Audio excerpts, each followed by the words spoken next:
Cuán firme cimiento se ha dado a la fe de Dios en su eterna palabra de amor. Comenzamos hoy, amigo oyente, a considerar en detalle el primer libro de la Biblia, o sea, el libro de Génesis.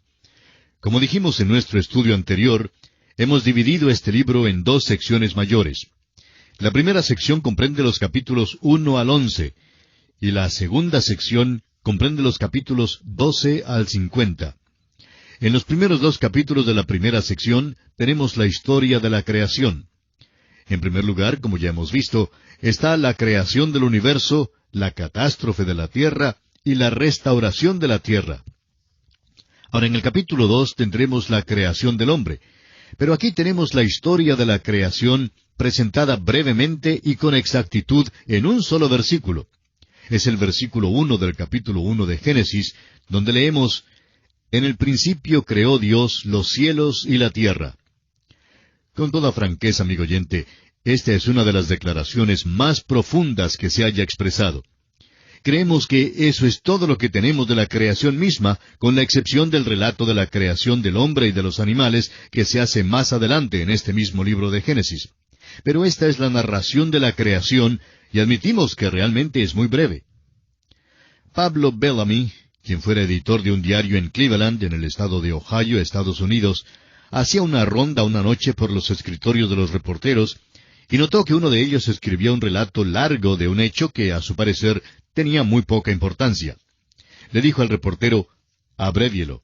Después de todo, el relato de la creación se narró en Génesis 1 en 282 palabras. El reportero contestó entonces: «Así es, pero yo siempre opiné que bien se pudo haber evitado muchos argumentos más adelante en cuanto a la creación si alguien hubiera escrito unas 200 palabras más». Amigo oyente, es interesante notar que Dios verdaderamente nos ha dado una edición abreviada de la creación.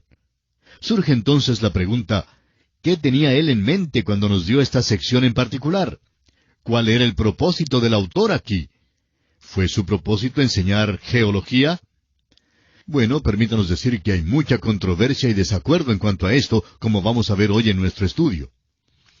Hace algún tiempo la Junta de Educación del Estado de California en los Estados Unidos votó por incluir la teoría bíblica, como la llaman, en los libros de ciencia. Ahora, francamente, no estamos seguros de que esto nos satisfaga. Alguien dirá: «Bueno, ¿cómo es que no se siente alegre por el paso que se ha dado, ya que es un paso adelante?» Amigo oyente, la razón por la cual no nos sentimos satisfechos por esto es por el carácter de los maestros que la enseñan. No hay suficientes maestros que sean cristianos y que tengan una base verdaderamente bíblica para poder enseñarla correctamente. Los maestros de las escuelas primarias que están realmente preparados para enseñar la historia de la creación son muy pocos.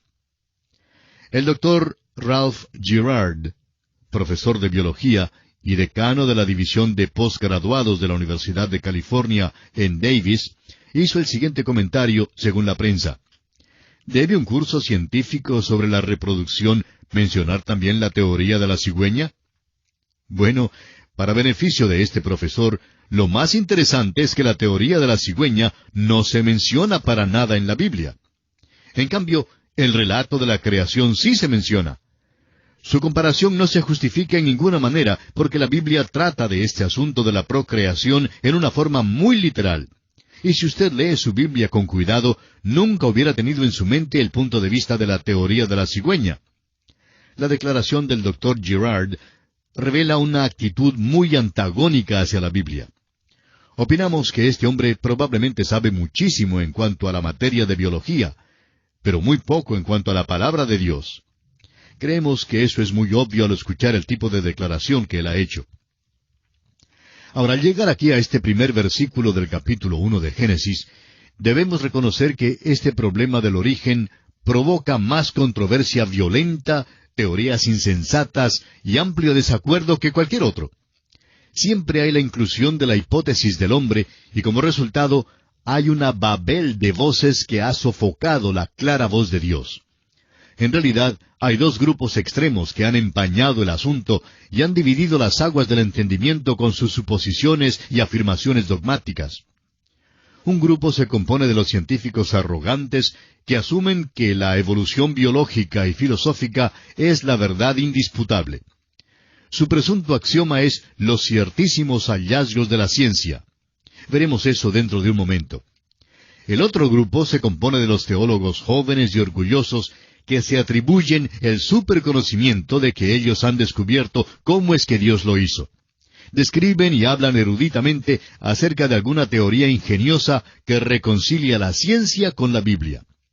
Miran con desdén a los grandes expositores bíblicos del pasado como si fueran enanos bíblicos comparados con ellos. Permítanos decir, amigo oyente, que estos dos grupos harían bien en considerar una declaración que se le hizo a Job. Cuando el Señor por fin se le apareció, le hizo esta pregunta en Job 38:4. ¿Dónde estabas tú cuando yo fundaba la tierra? Házmelo saber si tienes inteligencia. Y la verdad es que Dios le dice al hombre, tú hablas acerca del origen del universo, pero tú ni siquiera sabes dónde estabas cuando yo fundaba la tierra. Y esa es una buena pregunta que estamos seguros ningún hombre puede responder. Ahora hay algunas teorías extremas y creemos que probablemente debemos considerarlas. Y a propósito, podemos hacer una división aquí, una división doble. Si vamos a hablar sobre los orígenes, estamos limitados o bien a la especulación o a la creación. Toda teoría cae dentro de una de estas dos divisiones. Ahora no nos diga que la ciencia dice, porque después de todo, la evolución tiene muchas teorías hoy. Y algunos de los científicos más respetables del pasado y del presente rechazan la evolución.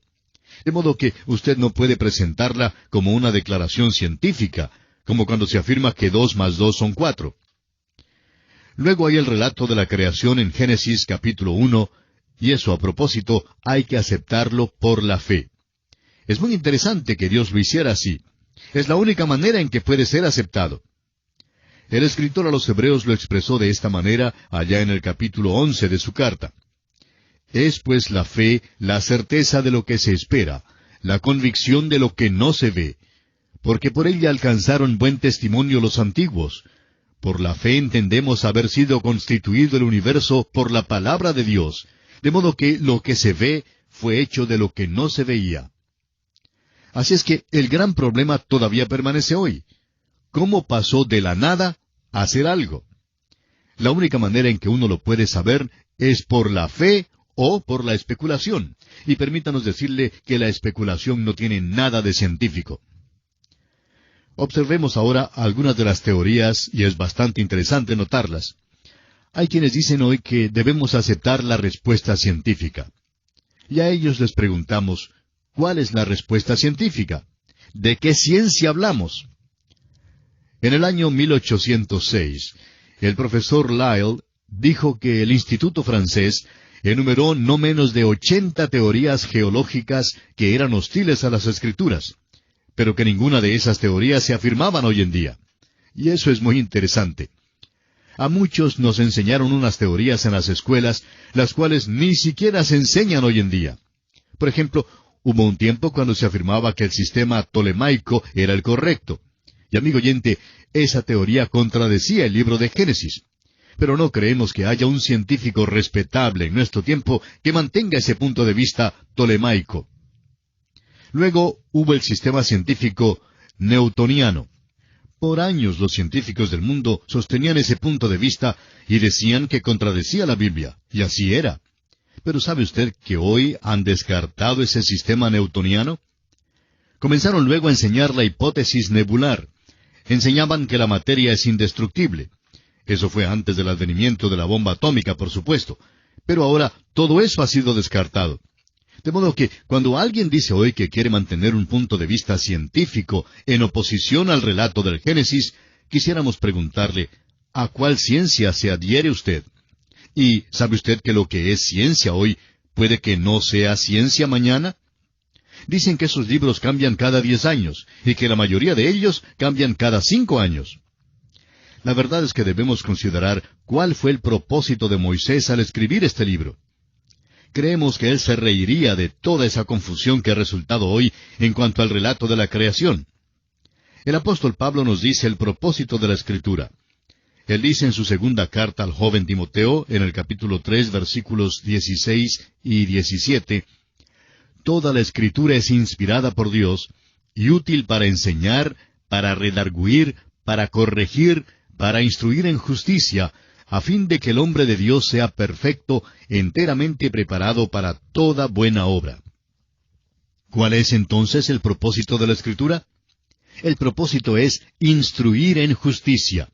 No fue escrita para enseñar geología ni biología. Fue escrita para mostrar la relación del hombre con Dios y los requisitos de Dios para el hombre hoy en día y lo que el hombre debe hacer para ser salvo. Usted puede escribir esta pregunta sobre la primera parte del libro de Génesis. ¿Qué debo hacer para ser salvo? Suponga, amigo oyente, que Dios hubiera dado una declaración científica de la creación. ¿Cuántas personas de la época de Moisés podrían haberla entendido? ¿Cuántas personas aún en nuestro tiempo podrían entenderla? Usted debe recordar que la Biblia no fue escrita para profesores doctos, sino para la gente sencilla de todas las épocas en todas partes. Sin embargo, siempre ha atraído a los hombres inteligentes, y queremos decir a los hombres verdaderamente inteligentes. De modo que no está expresada en esa clase de lenguaje. Si hubiera sido escrita en el lenguaje científico de la época de Moisés, ciertamente la habrían rechazado. Los hombres han salido con varias soluciones con respecto al origen del universo. Una de ellas es que es una ilusión. Bueno, esa declaración está ciertamente en oposición a los hechos, ¿no le parece? Sin embargo, hay muchos que la afirman. Luego hay quienes dicen que el universo se originó espontáneamente de la nada. Bueno, eso es lo que dice la Biblia en cierta manera, pero hay que recordar que fue porque Dios habló, Dios lo creó. La tercera versión es que no tuvo origen, sino que ha existido eternamente. La cuarta versión es que el universo fue creado. Permítanos ahora compartir con usted algunas de estas teorías que los hombres han desarrollado a través de la historia del mundo. El doctor Harlow Shapley, quien fue director del Observatorio de Harvard, dijo, «Todavía estamos sumidos en una ignorancia abismal en cuanto al mundo en que vivimos. Hemos avanzado muy poco con relación a la total extensión conjeturable del conocimiento que está más allá del nivel de la sabiduría adquirida por animales de una larga experiencia racial. Es cierto que no tememos más los extraños chillidos en la obscuridad, ni somos supersticiosos en cuanto a los muertos. En muchas ocasiones somos valerosamente racionales. Sin embargo, no sabemos hasta qué punto lo desconocido supera a lo conocido». Amigo oyente, sin duda alguna, esta es una tremenda declaración. Y el doctor Lawrence C. Eiseley, de la Universidad de Pensilvania, dijo, «No sabemos más en cuanto a la materia y cómo se produce que lo que sabemos de las cosas espirituales. Por eso creo que es imprudente decir en nuestro presente estado de conocimiento que el uno excluye el otro. El universo parece existir como una serie de niveles emergentes, ninguno de los cuales es como el nivel anterior. Que el hombre y lo demás de la vida han evolucionado es innegable, pero lo que está debajo de esas manifestaciones exteriores no lo sabemos».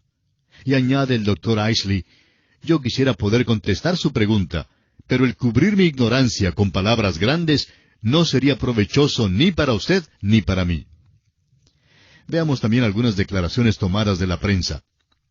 Allá por el año 1961, un diario publicó un artículo en el cual decía que el hombre estaba a punto de descubrir el misterio del origen del mundo. Sin embargo, no han escrito nada nuevo sobre el asunto desde aquel entonces. El biólogo Edwin Conklin, hablando sobre la evolución, declaró, «La probabilidad de que la vida se originara por accidente se compara con la probabilidad de que el diccionario completo se originara por una explosión en una imprenta». Eso es algo que no suena tan científico, procediendo de un científico destacado. En realidad, hay 3 teorías acerca del universo que ha propuesto la astronomía. Y es muy interesante observar esas teorías. Una se conoce como la teoría del estado continuo. Otra es la teoría de la detonación grande. Y la otra es la teoría de la oscilación. La teoría de la detonación grande sostiene que hubo una gran explosión hace millones de años. Creemos que hace 10 billones de años que ocurrió una, y opinan que habrá otra después de pasar otros 10 billones de años. No creemos que debemos preocuparnos mucho por ella, pero es interesante que se ofrece esta explicación en nuestros días. Y uno descubre que Gran Bretaña es el lugar donde se produjo esta teoría. Y francamente, no hemos oído mucho acerca de las piedras que trajeron de la Luna. ¿Ha notado usted que muchos de los científicos ni se entusiasman por esas piedras? Es porque ellas parecen refutar la teoría de estos hombres. Hace ya muchos años, el doctor Louis Leakey, quien era hijo de misioneros, salió con una teoría que él halló por allá en África. Se trata de una calavera que él llama el hombre cascanueces. Suponemos que tenía las muelas bastante buenas. Se supone que vivió allá hace unos 600,000 años, según el doctor Leakey. Bueno, ya hemos tenido teorías así como estas antes, pero muchos de los grandes científicos de hoy no son engañados con ellas. Ahora el doctor Lawrence S. Dillon, profesor asociado de biología de la Universidad de Texas, dice, el hombre no es animal, sino una planta que evolucionó de una alga marina. Todo animal en realidad es un tipo de planta altamente modificada que se ha derivado hace 1 billón de años o algo así de una ascendencia común con una alga marina. Ahora es posible que usted y yo hemos estado buscando a nuestros abuelos en el lugar equivocado. Algunas personas los han estado buscando en un árbol. Debiéramos estar por allí arrancando las algas marinas porque ellas son nuestros abuelos. Amigo oyente, esto se vuelve verdaderamente ridículo cuando uno lo pone al lado de algunas otras cosas. Los dogmas de la ciencia pueden llegar a ser hasta una tontería absoluta. Según el doctor J. V. N. Talmage, cuando en las excavaciones arqueológicas se encontraba objetos prehistóricos culturales, se acostumbraba a arreglarlos de tal manera que aquellos objetos más rústicos siempre fueran datados o fechados más antiguos que aquellos de un tiempo más reciente, sin dar importancia al lugar donde fueran hallados. Sin embargo, ha sido desconcertante el hecho de que a veces han encontrado una civilización avanzada debajo de lo que parecía ser una civilización prehistórica. Hay tantas otras teorías así que se ofrecen hoy en día en cuanto al principio de la Tierra. El doctor Klaus Mantel, de Alemania, dijo, no veo razón para que la raza humana se vea más relacionada con monos que con canarios o canguros. Tal vez esa es la dirección que debamos seguir en busca de nuestros antepasados. Ahora, como usted sabe, amigo oyente, ni siquiera los evolucionistas se ponen de acuerdo. La teoría evolucionista se divide en muchos aspectos y puntos de vista. Nunca ha sido probada como la verdad. Es una lástima que cuando uno llega al nivel de los falsos científicos, y estamos pensando en los maestros que hoy enseñan ciencia en las escuelas, que no pueden presentar un criterio justo porque les fue ofrecido solo un punto de vista en la universidad. El doctor G. A. Kercott, del Departamento de Fisiología y Bioquímica en la Universidad de Southampton, en Inglaterra, ha escrito el libro que lleva el título Las implicaciones de la evolución. Y él declara, hay una teoría que declara que es posible observar que muchos animales vivientes pasan por cambios durante el curso del tiempo, y por tanto se puede formar nuevas especies. Esta se puede llamar una teoría especial de la evolución, y es posible probarla en ciertos casos por experimentos. En cambio, hay la teoría que propone que toda forma viviente en el mundo ha procedido de una sola causa, la cual salió de una forma inorgánica. La teoría puede ser llamada una teoría general de la evolución, y la evidencia que la sostiene no es lo suficientemente fuerte como para permitirnos considerarla como algo más que una hipótesis. Quisiéramos también darle la declaración del botánico sueco, Dr. Heribert Nilsson. Él dice, mis esfuerzos para probar la evolución por experimentos practicados por más de 40 años han fracasado completamente. Por lo menos no me pueden acusar de haber comenzado desde una preconcebida perspectiva contraevolucionista. Se puede mantener firmemente que ni aún es posible formar una caricatura de un hecho paleobiológico.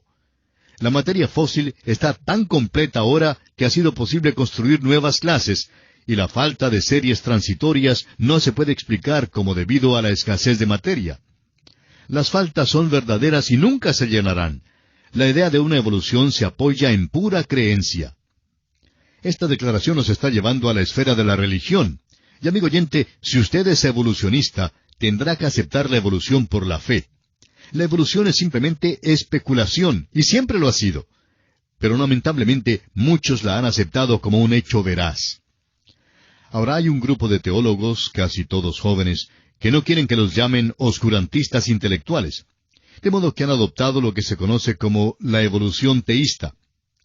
El doctor Kirtley Matter, en La ciencia reflexiona sobre la religión, declara: cuando un teólogo acepta la evolución como el proceso utilizado por el Creador, debe estar dispuesto a ir hasta lo último.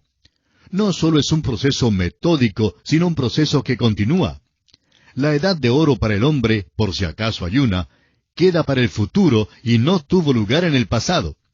Además, el proceso creador de la evolución de las primeras células vivientes, procedentes de materias no vivientes que previamente existían, puede representar un brinco primitivo, más bien que un infinitesimal paso por la senda del progreso, pero es un desarrollo enteramente natural.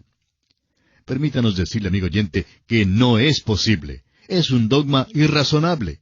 Es una posición ilógica decir que uno es evolucionista teísta. Hay quienes tratan de ir en dos direcciones. Les gustaría progresar con los que no creen y a la vez llevar una Biblia Scofield en la mano. Tememos que sea difícil hacer las dos cosas a la vez. Es como aquella antigua carrera griega donde se pone un pie en un caballo y el otro pie en otro caballo, y luego comienza la carrera. Bueno, es magnífico cuando los dos caballos corren en la misma dirección. Pero cuando uno de los caballos decide correr en una dirección y el otro caballo en otra dirección, pues se encuentra uno en aprietos. Hay que determinar con cuál se queda, y esa es precisamente la condición del evolucionista teísta. Ordinariamente se equivoca de camino. Por lo general, se equivoca de caballo también. Hoy se encuentran tantos seres inteligentes que parecen estar mal informados. Hace años la revista Liberty publicó un artículo en el cual decía, entre otras cosas, según la historia bíblica, ¿cuál es la fecha de la creación del mundo? ¿Y sabe usted, amigo oyente, lo que dieron como respuesta? 4004 años antes de Cristo. Absolutamente ridículo. ¿Quién estaba allí sino solo Dios? Dios creó el universo. Bueno, amigo oyente, nuestro tiempo se ha ido ya y tenemos que detenernos por hoy en este lugar. En nuestro próximo programa continuaremos dando lectura a algunas de las declaraciones que los hombres han expresado, tratando de explicar a su manera el principio del universo, negándose a aceptar lo que Dios ha declarado como el principio de nuestra tierra. Será pues, hasta nuestro próximo programa, es nuestra oración que Dios le bendiga abundantemente. Todo lo pagó Cristo, quien por mí libremente derramó